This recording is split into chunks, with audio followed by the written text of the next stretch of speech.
पिछला जो प्रकरण था उसी को आगे बढ़ाते हुए आज कुछ और विशेष टिप्स या विशेष जानकारी देंगे आपको, जो कि आप सभी के जीवन के लिए बहुत उपयोगी रहेगा।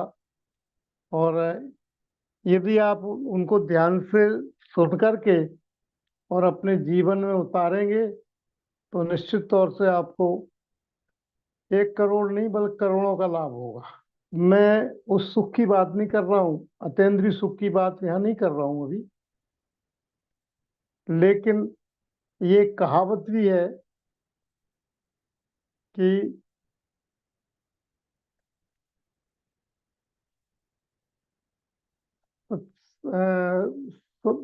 सबसे बड़ा सुख निरोगी काया। पहला सुख निरोगी काया ऐसे है, पहला सुख निरोगी काया। तो यदि हम अपना स्वास्थ्य ठीक रख सकेंगे तो निश्चित तौर पे हमारे लिए एक बड़ी उपलब्धि होगी। और जो भी बिना आवश्यक दवाइयों के सेवन किए, ये इसमें विशेष बात है। उसी के लिए हम और आप यहाँ आज एकत्र हो रहे हैं, एक दूसरे की जानकारी ले रहे हैं। तो चलिए, अब हम जो है आप अपने पॉइंट पर आते हैं। जो पहले जो बताया था वो आप लोगों के ध्यान में होगा ही। अब आगे बहनें खास तौर से, आजकल तो खैर पुरुष वर्ग भी करने लगा है, बालों को शरीर को शैम्पू से धोते हैं, पूरे शरीर को साबुन लगाते हैं। और उस शैम्पू का विशेष मुझे तो आइडिया नहीं है कि उसकी जो है कितनी कीमत होती है एक बोतल की। लगभग मेरे ख्याल से 200-250 रुपए से तो कम कोई आता नहीं होगा आज के समय में। आप में से कोई बता सकता है कि शैम्पू के वो कितने की आती है? 90-100 रुपए के आसपास।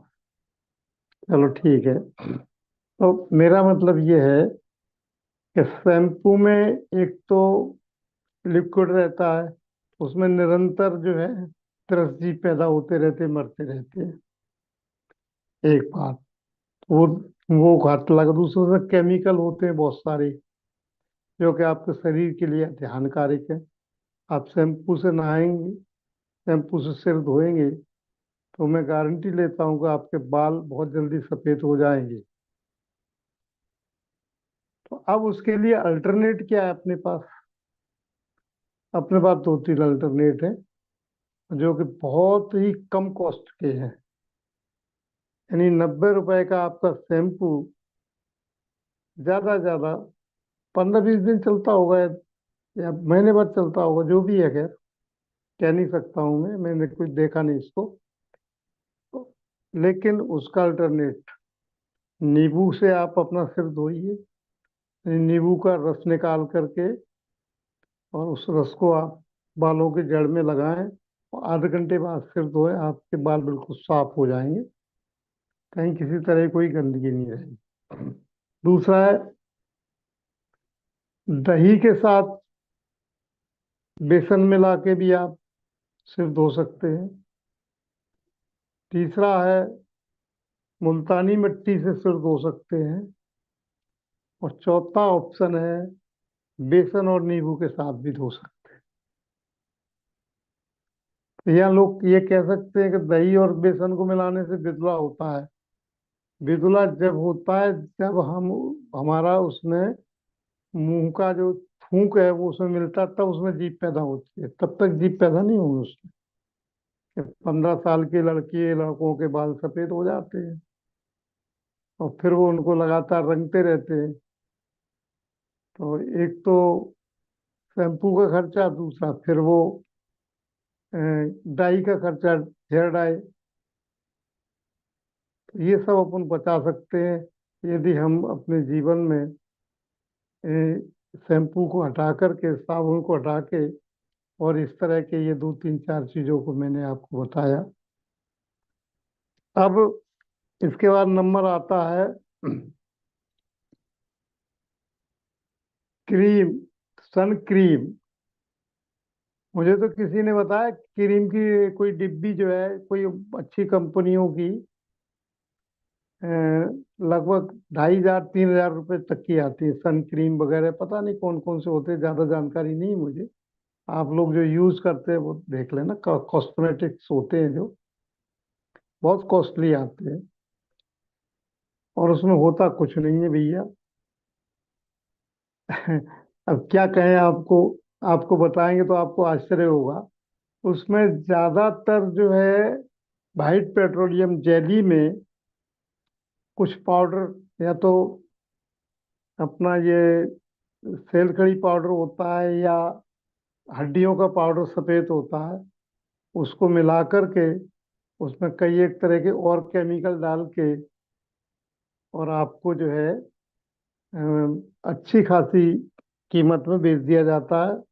और हम और आप सब लोग जो है अंधे हो करके उसका उपयोग करते हैं। कितनी विचित्र बात है कि हम उन अभक्ष पदार्थों का सेवन करते हैं। और एक बात, विशेष बात यह है कि उन क्रीम से आज तक कोई गोरा नहीं हुआ, यानी जिसका रंग जैसा है, नाम कर्म के उदय के अनुसार शरीर की रचना होती है, ये हम और आप सब जानते सुनते हैं। तो इसलिए जो है आज तक उस क्रीम के सेवन से कोई गोरा नहीं हुआ है। यदि एक भी गोरा हो जाता उस क्रीम के सेवन से, तो ये आपके ये अफ्रीका के लोग हैं ना, सब गोरे हो जाते, एक भी काला नहीं रहता। सबके पास खूब पैसा, कमी नहीं है, और वो अच्छी अच्छी क्रीम लगा के अपनी साफ कर लेते। हाँ, इतनी बात जरूर है कि हम इसके सेवन से उन केमिकलों का जो हमारे शरीर के अंदर प्रवेश हो जाता है, तो उनके साइड इफेक्ट हमको जरूर मिलते हैं। तो इसलिए ये सन क्रीम, सन क्रीम के लिए अल्टरनेट देखो, अब आपको प्रश्न होना चाहिए था कि अल्टरनेट क्या है इसका, हम उसकी जगह क्या यूज कर सकते हैं। हमारे पास बहुत सारी चीजें हैं। आपके आप उसको लगा के बाजार में चले जाइए, धूप में निकल जाइए, आपकी स्किन पे कुछ असर आने वाला नहीं है। आप नींबू का जूस लगा के जाइए, आप खीरे का जूस लगा के जाइए, आप लौकी का जूस लगा के जाइए, आप पपीता का जूस लगा के जाइए। इतनी सारी चीजें हैं आपके पास और घर में रखी हुई हैं। आपको बिल्कुल भी यानी सन से डरने की जरूरत, सन यानी सूरज से डरने की जरूरत नहीं। आपकी स्किन को कुछ नहीं बिगड़ेगा, ये गारंटी इस बात की। मेरा मतलब ये है कि इन चीजें ये अवक्ष नहीं है, और हम पांच इंद्रिय जीवों की घात के द्वारा बनाए हुए पदार्थों का इस्तेमाल करते हैं। अब विचार कर लेना आप, ये जो मैं आपको जानकारी दे रहा हूँ वे 100% ट्रुथ यानी सही है, यूनिवर्सल है। किसी तरह की कहीं कोई उसमें शंका करने की आवश्यकता नहीं है।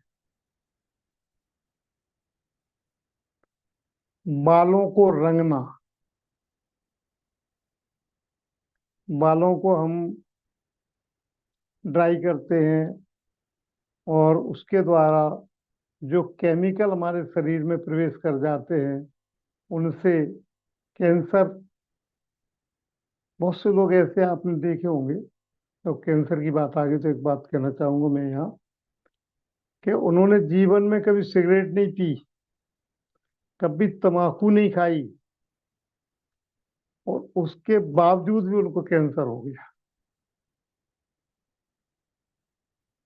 उसका जब शोध किया गया, पता किया गया, तो इन केमिकलों के यूज से ही उनको हुआ है।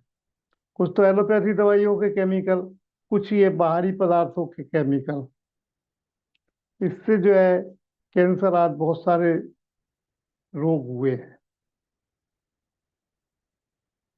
देखिए, इसलिए जो है हमारा जो ओरिजिनल जैसा बाल हमको हमारे उदय प्रमाण हैं, नाम कर्म के उदय में जो हैं, उनको आप ये सुरक्षित रखना चाहते हैं तो आप इन सब चीजों का यूज तत्काल बंद कर देना चाहिए।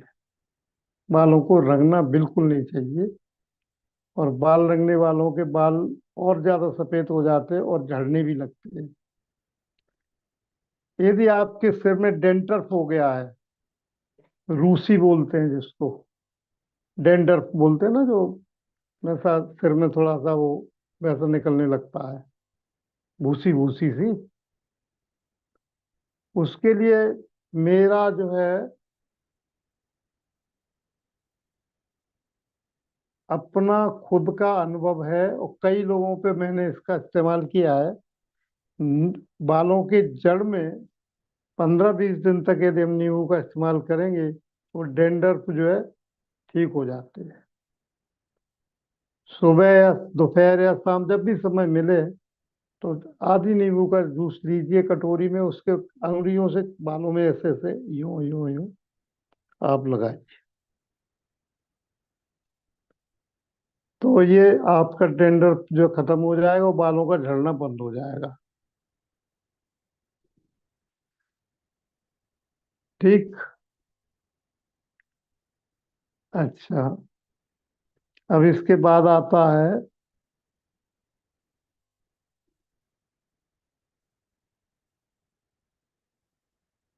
अक्सर कर घर में लोगों को पोहा का नाश्ता करने का बहुत शौक है। नहीं साहब, वो हम तो घर का ही खाते हैं, हम तो बाहर का कुछ खाते नहीं। मैंने कहा भैया नाश्ते में क्या लेते? बोले पोहा बन जाता है मेरे यहाँ। अब पोहा जो है आपने लिया है, वो घर का है कि बाहर का है? एक तो उसको बनाने में हिंसा बहुत होती है, क्योंकि पहले धान को उबाला जाता है। उबालने के लिए क्या वो छना पानी देते हैं, या दिन रात का समय देखते हैं क्या, कि दिन में उबाल रहे कि रात को उबाल रहे? और उसके बनने के बाद उसको ब्लीचिंग करते हैं वाइटनेस लाने के लिए, और वो केमिकल आपके शरीर में जाते हैं। एकदम फक सफेद चाहिए हमको, जबकि चावल का कलर वाइटिंग होता है। और चावल का भी जो है ये पॉलिश करके थोड़ा सा वाइट कर लेते हैं। जब वो धान से सीधा निकलता है तो थोड़ा सा उसका कलर हल्का पीला या लाल जैसा होता है। उस पोहे को सफेद करने के लिए ये जो है उसमें ब्लीचिंग का इस्तेमाल करते हैं, साफ करते हैं ब्लीचिंग से उस कलर को। तो ब्लीचिंग शरीर में आपके में जाएगी तो निश्चित तौर पे आपको कैंसर रोग पैदा होगा। दूसरी एक एक समझ और देना चाहते हैं आपको, सच्ची समझ। छुआरा, खारक, ये जो गहरे लाल रंग का है, हम उसको पसंद नहीं करेंगे, हमें तो पीला वाला चाहिए। तो पीले वाले में उसी लाल रंग वाले छुआरे को, खारक को, ये केमिकल में यानी एसिड में धो करके इसको सफेद लाने की कोशिश करते हैं। सफेद होता नहीं, पीलापन रह जाता है। और फिर उसको मीठा अधिक बनाने के लिए सैकरीन के घोल में इसको डुबो देते हैं, और सुखा करके आपको पैकिंग करके भेज देते हैं। तो उसमें 10, 20, 25 रुपए किलो के पैसे ज्यादा लेते हैं। और आपको भी क्या लगता है कि मुझे तो बहुत मीठा चाहिए? अरे भाई, बहुत मीठा नहीं चाहिए, हमें तो जो ओरिजिनल मीठा चाहिए उसका। तो ओरिजिनल जो मीठा होता है उसमें थोड़ा सा कसैलापन आता है जब वो छुआरे को खाते हैं। देखो, उसको खाते पूरा मुंह मीठा हो जाता है, तो वो कहते लोग ये चीज अच्छी है। वास्तव में अच्छी नहीं, वो तो हमारे लिए बहुत हानिकारक है। सौंफ, बाजार में सौंफ आती है आज, उसको रंग के प्रोसेस करके रंग के बेचते हैं। बिना रंग के भी आती है, तो आप देख करके उसको परचेज करें। यूज करते हैं सौंफ का। उसको भी कभी भी जो है ध्यान रखें कि गहरे रंग की या गहरे हरे रंग की, या जहाँ जिस पर रंग लगे होने की संभावना हो, वहां जो है उस सौंप को न खरीद के बिना रंग वाली, वाइटनेस जिसमें थोड़ी सी आती है, हरा रंग नहीं होता है वो, उसको इस्तेमाल करें। ये अति आवश्यक है। अच्छा, अब आगे है, आप लोग कहेंगे कि भाई अब हम नेचुरोपैथी करेंगे तो क्या हम जो है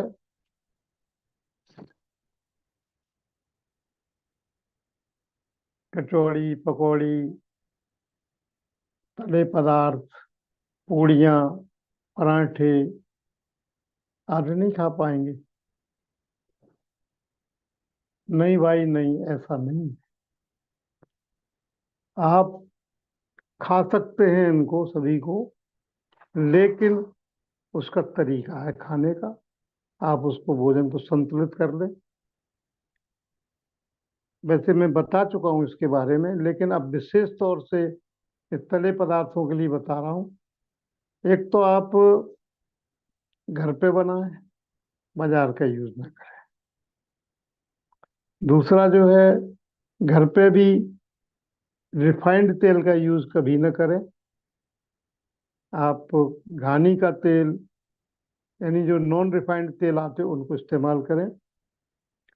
और कोशिश ये करें कि हमें ब्रांडेड तेल न लेने पड़े, क्योंकि ब्रांडेड तेल में चर्बी के ऑयल की मिलावट होती ही है, संभावना नहीं होती ही है जनरली। और उसमें तो निश्चित तौर पर होती है रिफाइंड तेल में, तो तभी तो इतना सस्ता बेच पाते नहीं, कहाँ से बेचेंगे इतना सस्ता। तो इसलिए आप घर पे बनाएं। अब जैसे आज मुझे पकौड़ी खाना है, कोई बात नहीं। आज आप सुबह के टाइम का जो भोजन होगा उस समय आप पकौड़ियाँ बनवा लीजिए, और उसको धीरे धीरे स्वाद लेकर के मजे के साथ खाएं। ये नहीं कि जल्दी जल्दी एकदम पेट में डाल दी, वो नहीं करना चाहिए। धीरे धीरे, थोड़े थोड़ा पीस करके, मजे लेकर के, आनंद लेकर के। देखो, जब हम खा रहे हैं तो उसका आनंद भी लेना चाहिए हमको। जैसे बचपन में एक भाई एक बहन, या दो भाई दो बहनें जैसे घर में थे, अब मम्मी ने लड्डू बनाए, एक एक लड्डू सबको पकड़ा दिया। तो कुछ बच्चे तो ऐसे होते हैं, उन्होंने फटाफट जल्दी खाया और छुट्टी हो गई। और कुछ बच्चे मजे लेके खाते, थोड़ा थोड़ा खाएंगे, दिखा के खाएंगे। तेरा क्या कहेंगे, मेरा तो अब भी है, मैं तो अब भी खा रहा हूँ। तो उस बचपन को याद करिए। उस हिसाब से आप पकौड़ी लड्डू वगैरह जो भी गरिष्ठ भोजन है वो आप धीरे धीरे करें, और उनका पूरा आनंद लें, पूरा मजा लें। जल्दी न सटके, बहुत जल्दी न खाएं, आराम से खाएं। तो एक बात तो ये हो गई। दूसरी, भरपेट कभी नहीं खाएं, नहीं तो एसिडिटी होने की संभावना रहती। खाली पेट खाएं, और कम खाएं। फिर शाम के टाइम हम सिर्फ फल या सब्जी लें, और कुछ ना, तो उसको बैलेंस कर लिया आपने।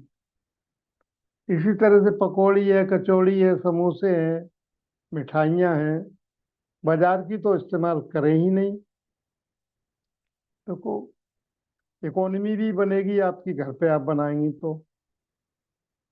बाजार की तो बहुत महंगी आती है, आपसे दुगने तुगने पैसे। कल बताया था, पिछले सेशन में बताया था मैंने, होटल का। आप 50 लाख रुपए तो जीवन में होटल में ही खर्च कर देते हैं, जो हफ्ते में 4 दिन जाते हैं बस। इस तरह से हमें जो है, यहाँ कचौड़ी समोसा भी अपन खा सकते हैं, पराठे खा सकते हैं, केले के पराठे खा सकते हैं, कोई दिक्कत नहीं। लेकिन नियम यही कि धीरे खाएं, लिमिट में खाएं, और ज़्यादा पानी थोड़ी देर बाद पिए, 1 घंटे बाद भोजन के बाद, जो नियम बताएगा उनको फॉलो करें। फिर शाम की टाइम का, या शाम को खाएं तो कल सुबह के टाइम उसको बैलेंस कर लें, तो आपको कभी कोई तकलीफ नहीं होगी, गारंटी में लेता हूँ आपको इस बात की। लेकिन होता क्या है भैया, कि हमारे घर में जो बहनें, माँ बहन वगैरह होती हैं, वो ज़्यादा क्वांटिटी में बनाने की आदत होती है। सुबह खाए, शाम को खाए, बच गए तो फिर सुबह खा लिए, दूसरे दिन बासी खा लिए। नहीं साहब, वो क्या तली हुई चीज है, इसकी तो 12 घंटे की मर्यादा, 24 घंटे की मर्यादा होती। ठीक है, मर्यादा तो तुमने सोच ली, लेकिन पेट का तुमने कबाड़ा कर दिया, अपने का आंतों का कबाड़ा कर दिया। 3 3 टाइम आपने जो है ग्लिष्ट भोजन खाया है। तो मेरा तो कहना ये है कि ये जितने भी आप ग्लिष्ट भोजन घर में बनाएं, वो सब जो है इतने बनाएं कि वो बात को बचे ही नहीं। थोड़े कम पड़ जाए तो कोई बात नहीं। ठीक, आप कचौड़ी समोसा खा सकते हैं, केले खा सकते हैं, केले बड़े खा सकते हैं, मतलब जो भी आप तले हुए खाएं, लेकिन रोज नियम से नहीं खाएं। कुछ लोगों की आदत होती है शाम को उन्हें 2 पराठे 3 पराठे खाना ही है, उनकी कब्ज जिंदगी में कभी ठीक नहीं होती। इसलिए अपने को थोड़ा सा तो ध्यान रखना पड़ेगा। यदि हम कुछ पाना चाहते हैं तो कुछ छोड़ना भी पड़ेगा उसके लिए। अच्छा, अब एक प्रश्न आपकी ओर से आना चाहिए कि हम शादी ब्याह पार्टी वाद में जाएं कि नहीं जाएं, और बिना जाए तो बनता नहीं, जाना तो पड़ेगा ही। आप जाइए, बहुत अच्छी तरह से जाइए, पार्टिसिपेट्स करिए, जो भी करिए, लेकिन भोजन का थोड़ा ध्यान रखें। वहाँ भी आप, वैसे तो वहाँ सब होता तो सब अभक्ष ही है वो। आजकल जो है एक अजीनोमोटो नाम का एक केमिकल आया है, उसकी जानकारी आप लोगों को होना चाहिए, नहीं है तो मैं बता रहा हूँ आपको। उसमें उस केमिकल में कुछ मछली आदि के जो है कुछ अवयव मिलाकर के उस पाउडर बनाया जाता है। उस पाउडर में कुछ और केमिकल डाल करके, उस पाउडर की विशेषता होती है, जिस अ, खाद्य पदार्थ में डाला जाएगा उसका स्वाद बहुत अच्छा लगेगा और वो पसंद बहुत आएगा। तो आजकल जितने भी कैटर्स हैं, होटल वाले हैं, तो उसको स्वाद बढ़ाने के लिए उसमें वो डाल देते हैं, जबकि वो 100% अभक्ष है। आप एक काम करना, मेरी मत मानो, गूगल पे जाना और अजीनोमोटो को सर्च कर लेना आप, तो पूरी डिटेल आपके सामने आ जाएगी कि क्या है वास्तव में ये। आप एक दफे देख लेंगे तो आपका खाने का खुद ही इच्छा नहीं होगी, जरूर देखना आप। आगे जो है दूध दही और उसकी मर्यादा, ये मैं पहले भी बोल चुका हूँ, ये दोबारा फिर बोलता हूँ कि यदि आप अमर्यादित भोजन करेंगे तो बीमार हुए बिना रहेंगे नहीं।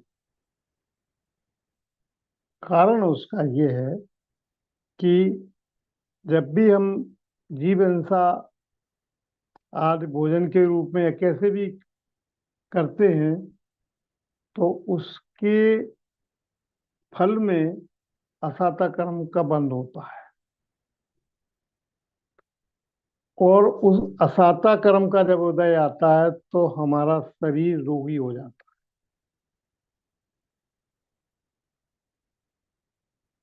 है। ये मुख्य कारण है हमारा। तो इसलिए मैं कह रहा हूं कि आप जो है अभक्ष भोजन से जरूर बचना चाहिए। होता क्या है, पहले तो दूध ही शुद्ध नहीं आया, उन गाय भैंसों को कई एक तरह की यातनाएं दी गई, उनके बच्चों को मार दिया गया, उनको इंजेक्शन लगा दिए गए, उनका दूध बढ़ाने के लिए प्रोटीन की मात्रा जो है, हालांकि प्रोटीन कुछ नहीं होता है, वो पशुओं का निकला हुआ ही पदार्थ होते हैं जिनको प्रोटीन के नाम से बाजार में बिकता है, पशु आहार के रूप में। उससे दूध बढ़ जाता है ऐसा बताते हैं लोग। तो इस तरह से दूध पे बहुत बड़ा प्रश्न लगता है कि वो हमें शुद्ध कैसे प्राप्त हो। 99.99 तक जो है लोगों को दूध शुद्ध नहीं मिलता है। सामने लगवा के लाते हैं, उनको भी दूध शुद्ध नहीं मिलता है, क्योंकि उस भैंस को खिलाया क्या गया है आपकी नॉलेज में नहीं, दूध बढ़ाने के लिए। तो वो जो दूध बढ़ाने के लिए जो इधर पाए जाते हैं, उसके दूध में वो मिक्स हो जाते हैं और वो हमारे लिए वो हानिकारक हो जाते हैं। कैंसर आदि का कारण भी बनता है वो। और फिर आपके यहाँ कोई साइकिल वाला है, मोटरसाइकिल वाला दूध देने आता है, तो क्या कहता है मालूम आपसे? अरे मैं खुद लगवा के लाऊं सामने। जबकि वास्तविकता देखी जाए तो बड़े शहरों में खास तौर से, कभी दूर से ग्रामीण क्षेत्रों से टैंकरों के द्वारा दूध आता है। उन टैंकरों से ये जो है मोटरसाइकिल वाले, साइकिल वाले, घरों में बांटने वाले, वो दूध ले लेते हैं। ये बात मैंने खुद अपने आंख से देखी है। और दूध वाला आपको घर जाके कहेगा मैं तो सामने दुलवा के लाया हूँ साहब, बिल्कुल आप। जबकि उन टैंकरों में निश्चित तौर पर केमिकल आया है, उसमें मिलावटी दूध मिल के आया है गाँवों से। रिस मतलब सेटिंग होती है, रिश्वत दे करके मिलावटी दूध उसमें मिला देते हैं, यानी नकली दूध। मिलावटी दूध मतलब नकली दूध, जिसमें घी के फैट के जान से जो है के नाम से वो होता है रिफाइंड तेल। उसका घी निकाल लिया जाता है, फिर उसमें रिफाइंड तेल डाल करके उसको, उसका फैट बराबर करते हैं जो कि टेस्ट में आता है फैट का। और उनकी तो बात ही छोड़ दीजिए, जो कि चाहे अमूल का दूध हो, चाहे पारस हो, चाहे जो है सांची हो, इनकी तो प्रोसेस करके आते हैं, बहुत सारे केमिकल इसमें मिल के आते हैं। तो ये दूध के बारे में थोड़ा सा, अब दूध ही शुद्ध नहीं है तो दही कहाँ से आएगा आपके पास शुद्ध? और मर्यादा तो उस दूध की होती है जो दूध सामने धुल के आता है, जिसमें कोई अनछना पानी नहीं मिलाया जाता। मर्यादा उस दूध की होती है, और वो भी कितनी? एक अंतर मुहूर्त यानी 48 मिनट मैक्सिमम। यदि वो गर्म नहीं किया गया 48 मिनट तक, तो अभक्ष हो गया, बिल्कुल अमर्यादित हो गया। और उस दूध को, शुद्ध दूध को गर्म करने के बाद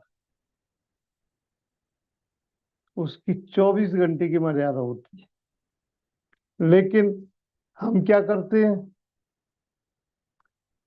उस दूध को उबाल करके फ्रीज में रख देते हैं। तो दो दो तीन तीन तक उसका इस्तेमाल, तो साहब खराब तो कोई नहीं। आप तो कह रहे उसमें जीवाणु पड़ जाएंगे। भैया सूक्ष्म जीवाणु पड़ते हैं, और वो उसी रूप के पड़ते हैं जिस एटमोस्फियर में वो दूध रखा गया है। तो वो दूध में कीड़े 24 घंटे के बाद पड़ना ही है। उनको कोई फ्रिज भी नहीं रोक पाएगा, कोई नहीं रोक पाएगा। हाँ, इतनी बात जरूर, कोई केमिकल वगैरह डालोगे तो वो मर जाएंगे जीव उसके अंदर जो पैदा हुए हैं वो। तो हिंसा का दोष तो लगा ही लगा, ये तो संकल्प की हिंसा हो गई। आपने जानबूझ के उनको मारा है। अमर्यादित दूध आ गया, उसको उठा के गर्म कर दिया। तो ये क्या किया आपने? असादा कर्म का बंद किया। वो उस दूध पीने से किसी को पौष्टिकता नहीं आएगी, और कोई उससे भला भी नहीं होगा। बस कि हमें तो दूध पीना है मात्र, सफेद कुछ भी दे दो, और गटागट पी जाएंगे खड़े होकर के। 1 मिनट में, आधा मिनट में। तो ऐसी स्थिति में अब आप विचार कर लेना कि आपका जो है स्वास्थ्य कैसा रहेगा। कैंसर क्यों नहीं होगा? हम्म। तो इस तरह से ये अपना, वैसे मर्यादा बता दें आपको दूध की। उबलने के बाद, यानी जैसे फन निकलने के बाद इमीडिएट उसको उबाल दिया जाए, उसकी मर्यादा 24 घंटे रहती है। और दही की मर्यादा भी 24 घंटे होती है। जिस समय उसमें जामन लगाया जाए, यानी सिक्का डाला जाए, नरेठी डाली जाए, कुछ भी डाला जाए, उस समय से 24 घंटे तक उसको खत्म होना चाहिए, चाहे जमे वो चाहे नहीं जमे। ये रतनकंड साहब का चार में लिखा है, आप पढ़ लेना। तो अमर्यादित भोजन जिनमें जीवों की हिंसा बहुत है, और ऐसे भोजन को हम न, भोजन करते हैं अमर्यादित, तो वो हमारे लिए क्या होगा, आप विचार कर लेना।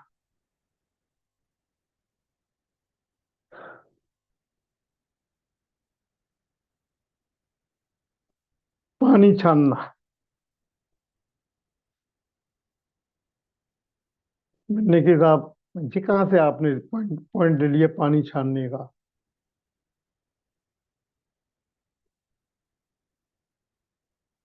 पानी छानने में हमारे पैसे की बचत कहाँ होगी? आपकी पैसे की भी बचत होगी, और आप शुद्ध मर्यादित जल को भी इस्तेमाल कर सकेंगे। बाजार में मैन्युफैक्चरिंग कॉस्ट उस बोतल की 5 रुपये 80 पैसे पड़ती है। मैं प्लास्टिक बोतल के और पानी के मिला करके, और आप लोगों को 20 रुपए की बेची जाती है वो।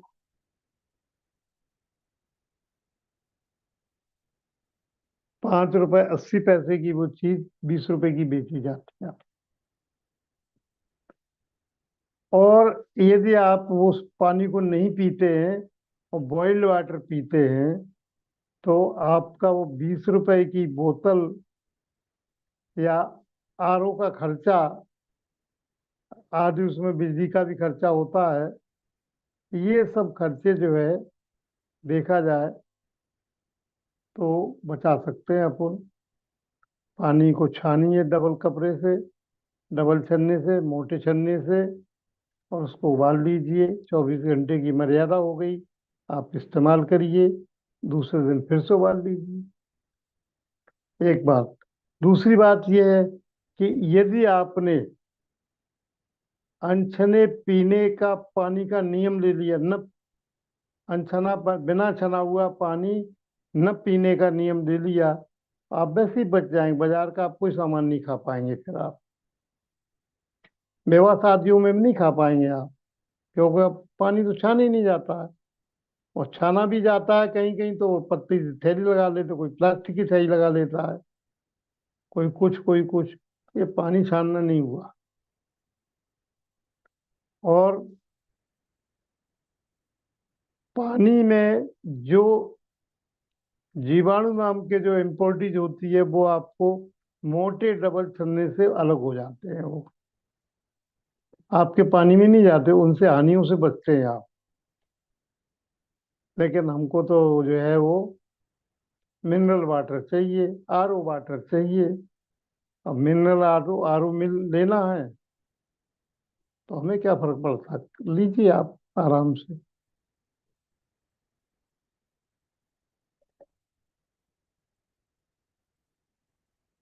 अब ये एक बहुत ही महत्वपूर्ण प्रकरण को मैं आप लोगों के सामने डिस्कस करना चाहता हूँ।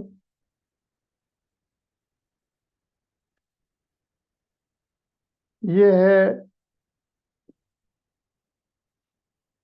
एसी। आजकल घरों घरों में शायद ही कोई एक परिवार हो जिसके यहाँ एसी नहीं लगा हो। यानी खासकर जिस मिडिल वर्ग से हम लोग हैं सब, उसकी बात को, हायर की तो, हायर वर्ग वालों की तो बात ही अलग है। वो तो उनके किसी के 10 एसी, किसी के 5 एसी ऐसे लगे होते हैं।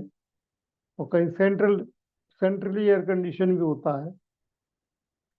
वास्तव में जो नेचर ने हमको एयर कंडीशन दिया है उसको हम भुला देते हैं। और ये आर्टिफिशियल एसी, एयर कंडीशनर हम यूज करते, इससे हमारी कई एक बीमारियां बढ़ती, बहुत सारी बीमारियां बढ़ती। बताऊंगा आपको क्या क्या हानियां होती है इसी से। नंबर एक, यदि आपका एसी 10-12 घंटे रोज चलता है, तो आप ये मान के चलिए कि आपका 1200 से लेकर के 1500 तक का जो है एक्स्ट्रा बिजली का बिल आएगा, एक एसी पे चलने में। ये तो बिल्कुल ईमानदारी की बात बता रहा हूँ आपको। अब उसकी वजह से हमको पसीना नहीं आता है। वास्तव में देखा जाए तो हमारा जो अपना शरीर का जो एसी है, आत्मा का नहीं, शरीर का जो एसी है, वो ऑटोमेटिक, इतना ऑटोमेटिक है कि आपको बटन दबाने की जरूरत नहीं पड़ेगी। आपको कहीं जाने की जरूरत नहीं पड़ेगी, कोई तार नहीं जोड़ना पड़ेगा, ये नहीं देखना पड़ेगा बिजली है कि नहीं है। तो इतना ऑटोमेटिक स्वयं शुरू हो जाता है। जैसे ही आपको गर्मी लगी तो आपको पसीना आ जाता है, और पसीना से आपके शरीर का टेम्परेचर नॉर्मल हो जाता है। तो बाहर के एटमॉस्फेयर के जैसे जो टेम्परेचर आपका बढ़ना होता है, एसी भी क्या करता है, आपके रूम का टेम्परेचर ही तो कंट्रोल करता है। ये आपके शरीर का टेम्परेचर कंट्रोल करता है। उससे दो फायदे हुए। एक तो ऑटोमेटिक एसी आपका काम कर गया। दूसरा, जो पसीना आपका निकला है वो आपके शरीर के अंदर जो टॉक्सिटीज है, जो विषाक्त द्रव्य हैं, उनका निकलने का साधन है। अब देखो, विषाक्त द्रव्य की बात आ गई है, तो हमारे शरीर से जो निष्कासन क्रिया होती है, जो मल मूत्र आदि जो निकलते हैं, उसके दो ही तीन तरीके हैं। या तो अ, मलाशय से के द्वारा मल निकलेगा बाहर, या मूत्राशय के द्वारा मूत्र निकलेगा बाहर, या पसीना के द्वारा, मतलब रोमों के द्वारा पसीना निकलेगा। ये सारे विजातीय द्रव्य आपको निकलेंगे। और इनको रोकना हमारे लिए जो है खतरनाक चीज है। इसलिए आपने देखा होगा कि जो लगातार एसी में रहते हैं, तो जरा सी भी कोई कारण बनता है वो फौरन बीमार हो जाते हैं, और फौरन डॉक्टर के पास भेजते हैं, जाते हैं। और बस वहाँ उनके डॉक्टर में एक बार चंगुल में फंसे तो पूरी जिंदगी उनकी उस डॉक्टर के पास दवाइयों के लिए, क्योंकि एक दूसरे से लिंक लगी हुई है। ये ठीक हुआ तो वो बीमार, वो ठीक हुआ तो वो तीसरा पार्ट बीमार। और आजकल तो भैया बड़ा मुश्किल है, क्लासिफिकेशन किया गया है। शरीर एक है, और इसको जो है नाक कान का डॉक्टर अलग, सिर का डॉक्टर अलग, कंधे में दर्द हो रहा तो डॉक्टर अलग, पेट में दर्द हो रहा तो डॉक्टर अलग, घुटने में दर्द हो रहा तो डॉक्टर अलग। सबके स्पेशलिस्ट हैं, यानी पूरे शरीर को इन्होंने अपने हिसाब से आपको बांट लिया है। जैसे एक बात बताऊं, घटना आपको। जैसे कोई व्यक्ति रेल में सफर करता है, तो अब आजकल थोड़ा बात अलग हो गई है क्योंकि आजकल जो है वो साइबर ठगी ज्यादा चल रही है। तो जैसे उसकी जेब में कुछ रुपए हैं, तो अब मान लो वो बॉम्बे से चला और दिल्ली जा रहा है, या दिल्ली से चला बॉम्बे जा रहा है। तो वहाँ जो है आप, मतलब आप बिक बिक जाएंगे। जैसे दिल्ली से आपके ठग ने पीछे लगा, उसको श्योर है कि आपके पास 1,50,000 रुपए हैं, वो तो कंफर्म कर लेते हैं। अब दिल्ली से चला भाई धीरे, और वो ग्वालियर तक आया, ग्वालियर तो उसका एरिया है, ग्वालियर तक वो आया, आपके वो पैसे नहीं निकाल पाया, तो ग्वालियर से आगे वाले को आपको भेज दिया जाएगा। फिर ऐसे बॉम्बे तक आप दो चार जगह बिक जाएंगे, आपको पता ही नहीं कि आप बिक रहे हैं। ऐसे ही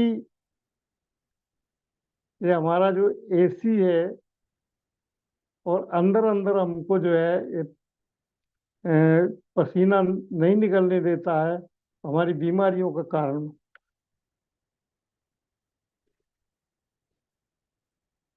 अब एक बात और है,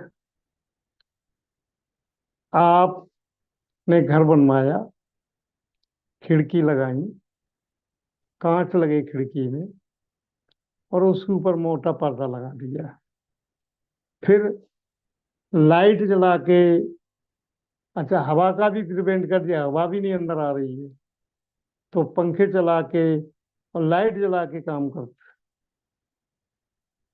तो भैया, अरे शो करना ही है, तो खिड़कियों पे कोई पतले कपड़े का कोई लगाते, बल्कि और उसको डबल डबल मोटा मोटा उसको लगाते हैं, क्योंकि हमारा एसी चलेगा तो वो टेम्परेचर, बाहर का टेम्परेचर खराब नहीं करेगा।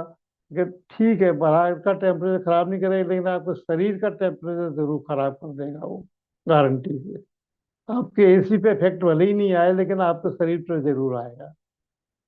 क्योंकि ये जरूरी है कि हमें ताजी हवा, धूप, पानी, शुद्ध ये मिलना चाहिए, लेकिन हम जान मेल के अशुद्ध कर लेते हैं उनको।